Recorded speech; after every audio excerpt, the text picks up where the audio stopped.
Mac, the founder of Be Supernatural and the co-founder of Bistro in Galleries Lafayette. It's the UAE's first 100% contamination-free kitchen. We're the only kitchen where our kitchen is completely free of meat. So all of our dishes are raw, they're all vegan, they're all sugar-free, they're all gluten-free, they're all dairy-free. There's nothing in our kitchen that would contaminate any other dish. So you can come here and know that 100% if you're vegan, then you are completely catered for.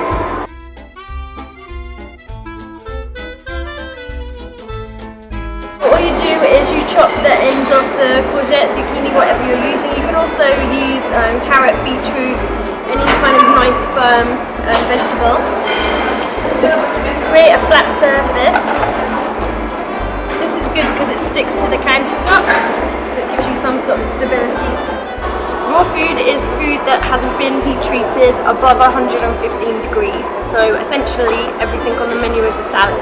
However, we use different techniques like dehydration, marination, and different ways of processing the food to accomplish different textures within the dish. So, for example, when we launched our menu, we purposely didn't have a salad on there because people may have been expecting for more vegan food, for there to be all salad.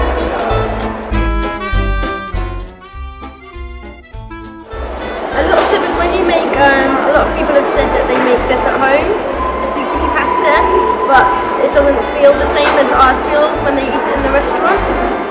The most important thing to do is just give it a drizzle with some olive oil.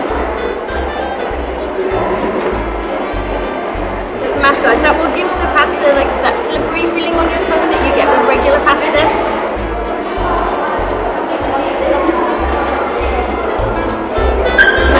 We'll now make the walnut pesto. Okay, so we have half a cup of walnuts. They've been soaked.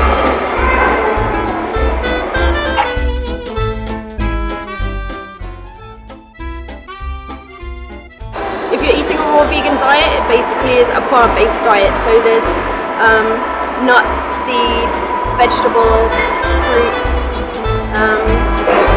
Grains are used, but only when they're sprouted.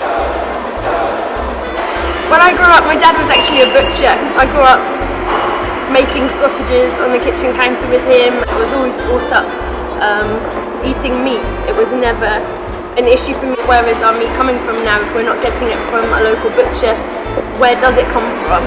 And unfortunately now I think people are beginning to wake up and realise that that little farm that's on the packet of meat that they buy in the supermarket doesn't exist. And in reality the place that your meat comes from, the animals aren't treated with respect, and neither are the people necessarily that work there. They're on extremely low salaries. Often in certain countries there'll be illegal workers with no health coverage. Dairy and meat farmers are often in lots of debt. I feel like the industry is not a good one anymore, and I feel that one of the reasons that I gave up meat was because I do have a huge love of animals, but I also have a huge love of people, and I feel that I have a responsibility to, if I know where something comes from and it doesn't come from a good place and the people who processed that weren't treated well, then I should stop eating it and I should take responsibility for that. So that was a huge part of why I became vegan. Like, there's nothing bad in any of it. You can come here and just chill out. Like, you don't have to worry that there's bad table salt or that we're using processed sugar, or even down to our spices. We make a lot of them ourselves. Like in our mushroom tart that we just launched, the powder in that, the mushroom powder, we made it. And people are asking us what brand of almond milk we're using. We don't. We make it. We don't buy anything that's ready-made. Everything is done from scratch. Pile it nice and high on the plate.